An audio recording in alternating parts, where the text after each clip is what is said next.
Hello class. आज की class हमारी सोसाइटी लॉ एंड एथिक्स जो कि हमारी थर्ड यूनिट है उसका सेकंड पार्ट है।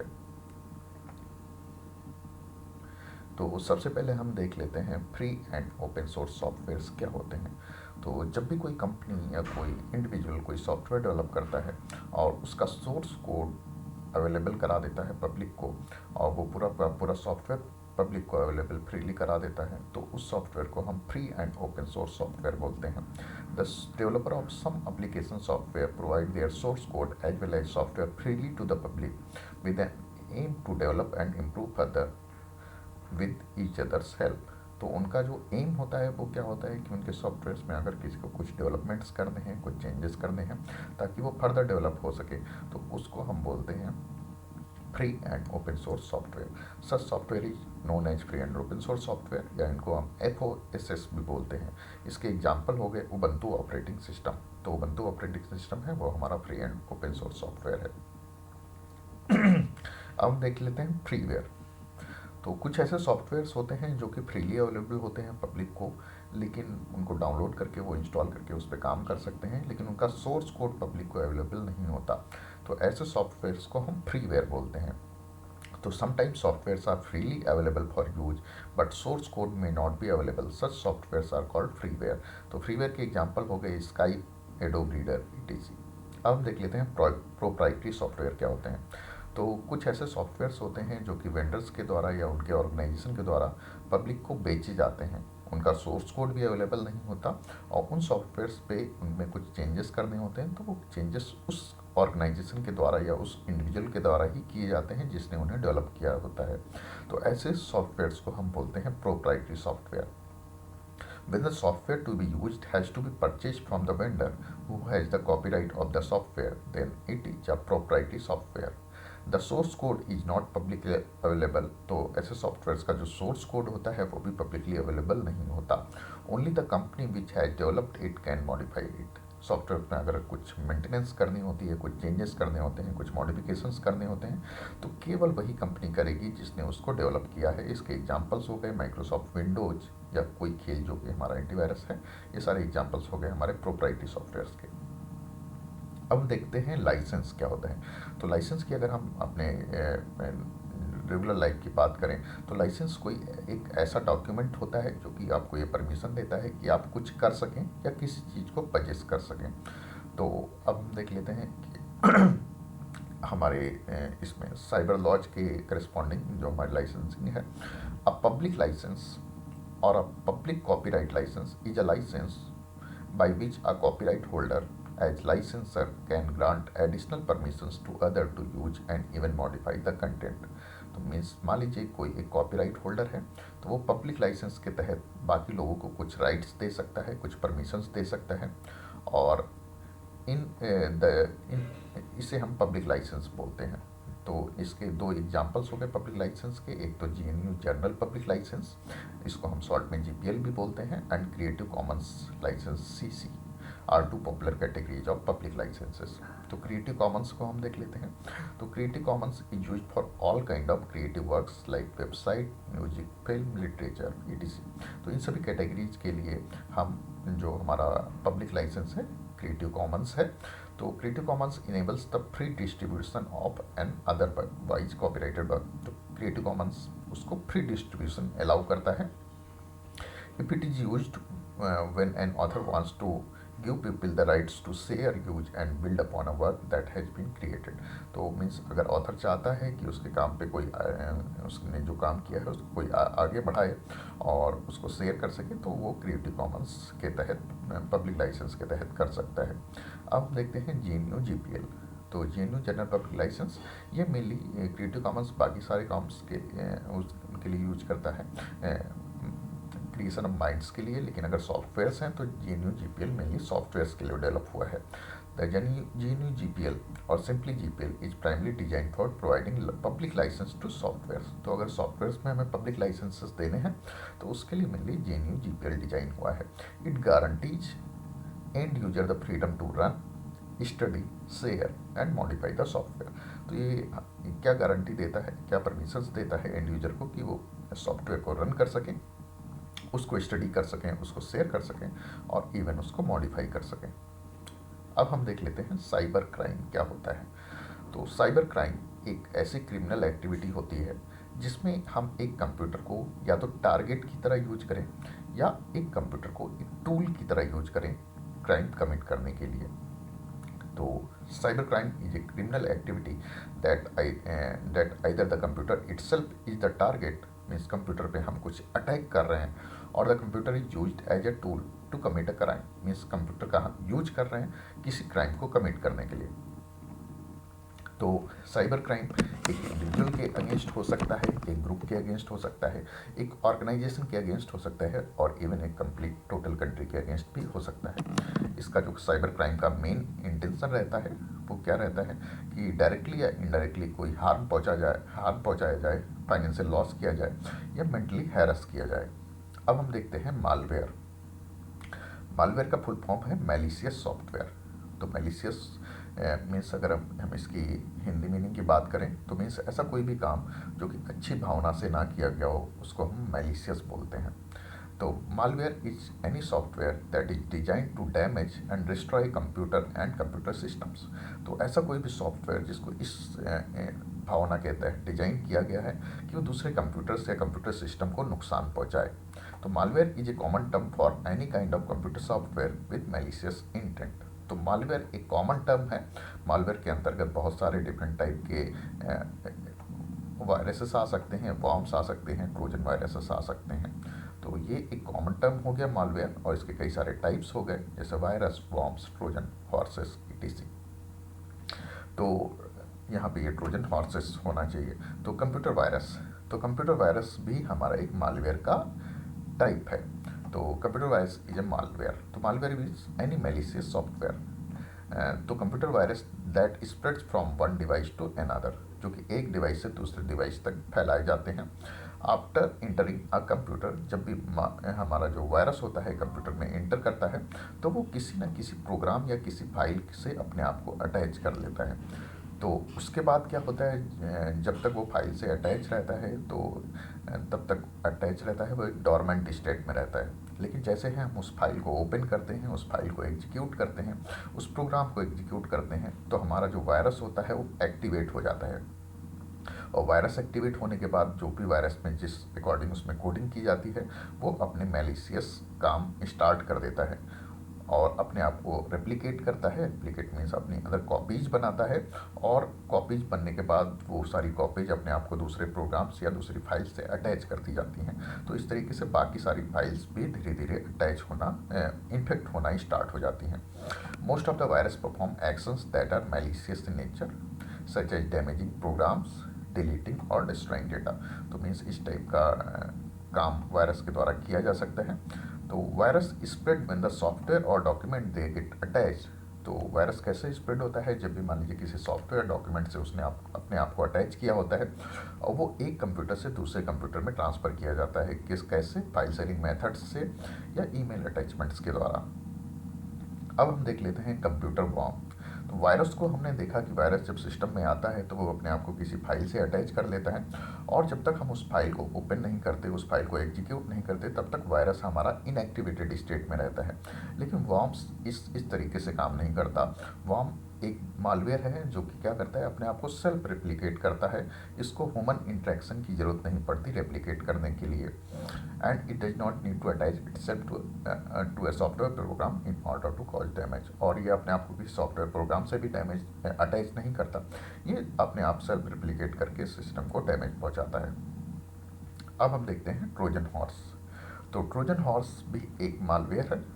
ये एक ऐसी फाइल, ऐसा प्रोग्राम या ऐसा सोर्स कोड होता है जो कि हमें लगता है कि बहुत ही लेजिटिमेट है या सेफ है, लेकिन एक्चुअली में वो मालवेयर होता है। मीन्स ऐसा कोई भी सॉफ्टवेयर जो हमें लग रहा होता है कि हमारे काम का है और उसे हम डाउनलोड करते हैं, लेकिन वो बैकएंड पे क्या कर रहा होता है, पीछे से वो क्या कर रहा होता है, असली में मालवेयर का काम कर रहा होता है, और हमें फ्रंट एंड से दिखता है कि वो हमारे सॉफ्टवेयर काफ़ी यूजफुल है। तो Trojan horse malware generally design to spy on victim. Means जिस पे कंप्यूटर में हमारा ट्रोजन हॉर्स चला गया तो उस पर स्पाई करता है, उस पर नज़र रखता है, उसका सेंसिटिव डेटा चोरी करता है, और हमारा जो ट्रोजन हॉर्स है वो क्या करता है, हमारी सिक्योरिटी फाइल्स, जो हमारी पर्सनल फाइल्स होती हैं, उनको अपलोड करता है दूसरे सर्वर्स पे, और साथ ही साथ कि हमारे सिस्टम पे कुछ अनवांटेड फाइल्स, कुछ वायरसेस भी डाउनलोड कर सकता है। अब हम देखते हैं एडवेयर।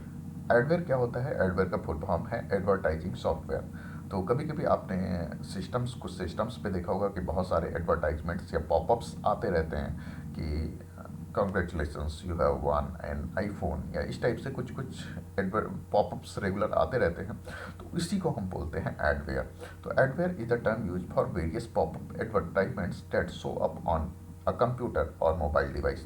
तो एडवेयर मीन्स वो जो भी सारे एडवर्टाइजमेंट्स आ रहे हैं, और उसी को हम बोलते हैं advertising software. Adware has the potential to become malicious. तो ये हमारे मैलिशियस भी हो सकता है एंड हार्म योर डिवाइस। तो मीन्स वैसे तो ये एडवर्टाइजमेंट सिंपली दिखा रहा है और हमें परेशान करता है मेंटली कि हमारे सिस्टम काफ़ी स्लो हो जाता है, लेकिन इसके साथ ये मैलिशियस काम भी कर सकता है कि हमारा सिस्टम में हमारे ब्राउज़र को हाईजैक करके कुछ वायरसेस वगैरह इंस्टॉल कर सकता है।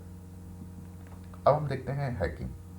तो हैकिंग का मतलब होता है कि कंप्यूटर सिस्टम पे या किसी कंप्यूटर नेटवर्क में उसको अनऑथराइज्ड एक्सेस ले लेना या इलीगल एक्सेस ले लेना किसी कंप्यूटर में या कंप्यूटर सिस्टम में या किसी भी डिजिटल डिवाइस जैसे स्मार्टफोन, टैबलेट या नेटवर्क में। तो hacking is the process of finding some security holes. तो मीन्स अगर हमारे में सिक्योरिटी कोई फ्लॉ है, कुछ सिक्योरिटी इशू है, तो उसको फाइंड करता है जो हैकर होता है, और हमारे सिस्टम पे उसके द्वारा हमारा एक्सेस गेन कर लेता है। तो मान लीजिए किसी ने हमारा पासवर्ड क्रैक किया, और पासवर्ड क्रैकिंग टेक्निक को भी हम क्या बोलेंगे, हैकिंग। तो हैकिंग मेनली दो तरीके के हैकर्स के द्वारा हम कहेंगे की जाती है। तो पहला हो गए ब्लैक हैट हैकर्स और दूसरे वाइट हैट हैकर्स। तो ब्लैक हैट हैकर्स और वाइट हैट हैकर्स दोनों कंप्यूटर्स पे एक्सेस गेन करते हैं, लेकिन दोनों का मोटिव अलग अलग होता है। ब्लैक हैट हैकर्स होते हैं, उनका जो मोटिव होता है वो मैलिशियस होता है, मीन्स उनका जो अच्छी भावना से वो काम नहीं कर रहे होते। ये कंप्यूटर जो भी हमारे कंप्यूटर सिस्टम्स हैं उनके सिक्योरिटी होल्स को एक्सप्लॉइट करते हैं और हमारे सिस्टम पे एक्सेस गेन कर लेते हैं। इनका मेन जो रीजन होगा वो होगा या तो कोई फाइनेंशियल गेन हो इनको, या कोई इनको बदला लेना है, या सिंपली इंजॉयमेंट के लिए भी ये ऐसा कर सकते हैं। तो hacking done by black hat hacker is illegal. तो ब्लैक हैट हैकर जो भी काम कर रहे हैं वो इलीगल है। लेकिन दूसरी कैटेगरी होती है वाइट हैट हैकर्स। तो वाइट हैट हैकर्स कुछ ऑर्गेनाइजेशंस ऐसे होते हैं जो चाहते हैं कि उनकी जो भी सिस्टम में सिक्योरिटी लूप होल्स हैं, सिक्योरिटी फ्लॉज हैं, उनको पहले से पता चल सकें ताकि वो उनको ठीक कर सकें और कोई ब्लैक हैट हैकर उनके सिस्टम को हैक ना कर सकें। तो इस काम के लिए वो कुछ लोगों को हायर करते हैं, और उनको हम वाइट हैट हैकर या इथिकल हैकर बोलते हैं। और इनकी इंटेंशन जो होती है गुड इंटेंशन, क्योंकि इनको ऑर्गेनाइजेशन हायर कर रहा है, इनको काम दिया जाता है कि आप हमारे सिस्टम में जो भी हमारे सिक्योरिटी फ्लॉज हैं उन्हें पता करें ताकि हम उनको टाइमली फ्लॉज को ठीक कर सकें। तो white hat hackers sometime called ethical hackers are those with good intention. तो इनकी इंटेंशन जो होती है वो अच्छी होती है। These hackers are typically hired by organisations to find vulnerabilities in a system. तो हमारे सिस्टम में जो भी कमियां हैं उनको पहले से पता कर सकें। Hacking done by white head hacker is legal. तो ये लीगली तरीके से काम करते हैं और सिस्टम में जो भी दिक्कतें होती हैं उन्हें पता लगाते हैं, उनको उनके ऑर्गेनाइजेशन को बताते हैं, और फिर ताकि वो ऑर्गेनाइजेशन उन जो भी कमियां हैं उनको समय से ठीक कर सके। अब हम देखते हैं ईव्सड्रॉपिंग क्या होता है। ईव्सड्रॉपिंग की अगर हम सिंपल मीनिंग बात करें तो ईव्सड्रॉपिंग का मतलब होता है to listen secretly to others people talking. तो मीन्स दूसरों की बातें चुप के सुनना, इसको हम बोलेंगे ईव्सड्रॉपिंग। तो मान लीजिए अगर हम डिजिटली कम्युनिकेट कर रहे हैं और उस हमारे कम्युनिकेशन को कोई तीसरा उसको इंटरसेप्ट कर रहा है, उसको डिलीट कर रहा है, मॉडिफाई कर रहा है उस डेटा को, तो इसको हम ईव्सड्रॉपिंग बोलेंगे अपने साइबर वर्ल्ड में या डिजिटल वर्ल्ड में। And eavesdropping attack occurs when a hacker intercepts, deletes or modifies data that is transmitted between two devices। तो दो डिवाइसेस के बीच में जो भी डेटा ट्रांसमिट हो रहा है उसको कोई इंटरसेप्ट कर रहा है, उसमें कोई अवरोध पहुंचा रहा है, उसको डिलीट कर रहा है या उसको मॉडिफाई कर रहा है, तो इसको हम बोलेंगे eavesdropping. The attack take advantage of unsecured network communication. तो मेनली जब हमारा नेटवर्क जिसके थ्रू हम कम्युनिकेट कर रहे हैं अगर वो सिक्योर नहीं है तो हमारी जो भी हमारा डिजिटल कम्युनिकेशन है उसको दूसरे के द्वारा एक्सेस किया जा सकता है। तो अब हम देखते हैं फिशिंग।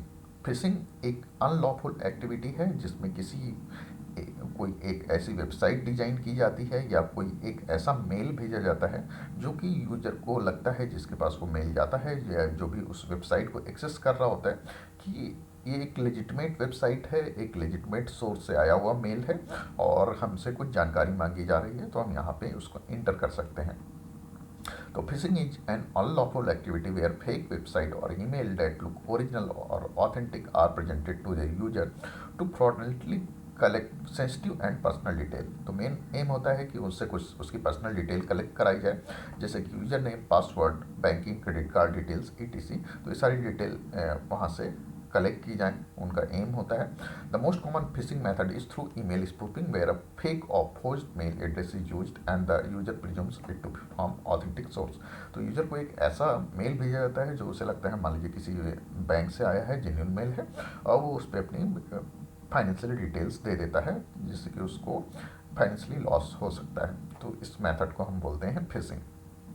अब हम देखते हैं रैंसमवेयर। तो रैंसमवेयर भी एक साइबर क्राइम है जिसमें जो अटैकर होता है किसी यूजर के कंप्यूटर को एक्सेस गेन कर लेता है और उसके डेटा को इनक्रिप्ट कर देता है। डेटा को इनक्रिप्ट करने के बाद वो डेटा यूजर एक्सेस नहीं कर पाता क्योंकि वो इनक्रिप्टेड फॉर्म में होता है। अब वो अटैकर क्या करता है, यूजर को या विक्टिम को ब्लैकमेल करता है कि वो उसको पैसे पे करे ताकि जो अटैकर है वो उसके डेटा को डिक्रिप्ट कर दे। तो इस चीज़ को हम बोलते हैं रैंसमवेयर। अब देखते हैं कि साइबर क्राइम हम कैसे प्रिवेंट कर सकते हैं या इसको कुछ इसके टिप्स देखते हैं। तो ये कुछ टिप्स मैंने एनसीईआरटी बुक से लिए हैं। तो सबसे पहले तो हमें क्या करना है, अपने जो भी इंपॉर्टेंट डेटा है उसका रेगुलर बैकअप लेना है और एंटीवायरस हमेशा इंस्टॉल रखना है सिस्टम में और वो हमेशा अपडेटेड होना चाहिए।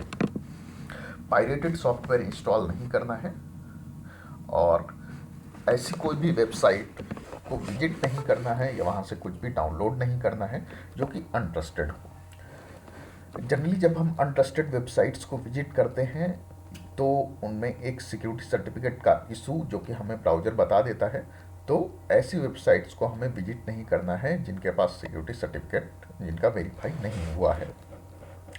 हमेशा स्ट्रॉन्ग पासवर्ड रखना है और उनको रेगुलरली चेंज करना है। सभी वेबसाइट्स के लिए सेम पासवर्ड नहीं रखना है। जो भी हमारा पासवर्ड होना चाहिए वो स्ट्रांग होना चाहिए, मीन्स उसमें नंबर्स, अल्फ़ाबेट्स, स्पेशल कैरेक्टर्स सब आ रहे हों। और जब भी हम किसी दूसरे का कंप्यूटर यूज कर रहे हों तो हम कोशिश करें कि उसमें हमारा पासवर्ड सेव ना हो और हम प्राइवेट ब्राउजिंग विंडो में ही काम करें।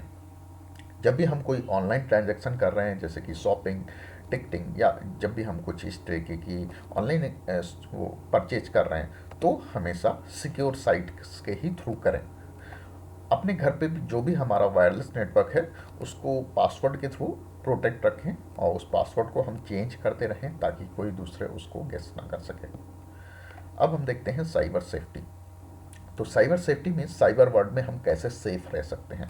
Cyber safety refers to safe and responsible use of internet to ensure safety and security of personal information and not posing threat to anyone's else information। तो मान लीजिए हमें खुद तो सिक्योर रहना है और किसी दूसरे की जो इन्फॉर्मेशन है, पर्सनल इन्फॉर्मेशन है, उसको भी हमें कोई नुकसान नहीं पहुंचाना है। तो safely browsing the web safely browsing हम कैसे कर सकते हैं, पहले तो हमें पता होना चाहिए सबसे पहले कि क्या क्या पॉसिबल हमारे ऊपर डेंजर्स हैं अगर हम ऑनलाइन काम कर रहे हैं, और दूसरा हमें पता होना चाहिए कि हम उन डेंजर्स से कैसे बच सकते हैं। तो कुछ प्रिवेंशंस तो मैंने यहाँ पे बता दिए कि हम उनसे कैसे बच सकते हैं, और हमें पता होना चाहिए कि क्या क्या थ्रेट्स हम पे हो सकते हैं। तो थ्रेट्स भी हमने देख लिए हैं ऑलरेडी कि हम पे क्या क्या अटैक किस तरीके से हो सकते हैं। और वायरसेस हम जैसे कुछ कॉमन चीज़ें देख लेते हैं। Viruses and malware spread quickly through website web browsing. तो जब भी हम ऑनलाइन रहते हैं तो काफ़ी ज़्यादा चांसेस होते हैं कि वायरस और मालवेयर स्प्रेड हो सकें, और through clicking over the links found on web pages और ईमेल और कंप्यूटर में भी इन्फेक्टेड। तो हमें पता होना चाहिए कि अगर हम किसी गलत लिंक पे कॉपी कर रहे हैं तो हमारा कंप्यूटर इन्फेक्ट हो सकता है। An infected computer can run slow can show lot of popups, download other programs without our permissions. तो इन्फेक्टेड कंप्यूटर क्या क्या कर सकता है, स्लो हो जाएगा, काफ़ी पॉपअप्स दिखाएगा, एडवर्टाइजमेंट्स जो कि एडवेयर हमने देखा, दूसरे प्रोग्राम्स को डाउनलोड कर सकता है हमारी बिना परमिशन के, और हमारा सेंसिटिव डेटा है उसको दूसरे सर्वर्स पे स्टोर कर सकता है। तो टिप्स फॉर सेफ ब्राउजिंग वैसे हमने यहाँ पे देख लिए। तो यहाँ पे हम नेवर रिस्पॉन्ड टू स्पैम, तो स्पैम जो भी मेल्स आते हैं उनको रिप्लाई नहीं करना है, एंटीवायरस प्रोग्राम हमेशा अपडेटेड रखना है, स्ट्रांग पासवर्ड रखना है, बाकी जो भी हमारे सॉफ्टवेयर्स हैं उनको अपडेटेड रखना है। तो आज की क्लास को हम यहीं पे फिनिश करते हैं। Thank you.